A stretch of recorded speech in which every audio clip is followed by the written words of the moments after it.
Welcome to the Flavor Depot Test Kitchen. I'm Roger Speakman, confectioner. Today we're going to be making raspberry, strawberry, and blueberry gummies featuring Flavor Depot's products. We're going to begin the water, the sugar, and then the citrus pectin.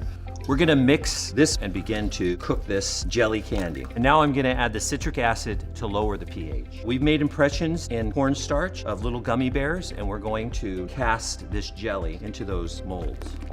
The first flavor we're going to use is strawberry. We could pre-measure 1 ounce, add it to the candy. This will add the flavor we need and the color. And now we deposit it into the starch. This needs to set in the starch for 12 to 24 hours. Now for the raspberry and the blueberry, just repeat this step. Now that these jellies have solidified, we now need to separate them from the starch. And there we have it, gummy bears. Thank you for joining me today in the kitchen. If you'd like to download this recipe and purchase the flavors that I used, visit flavordepot.com.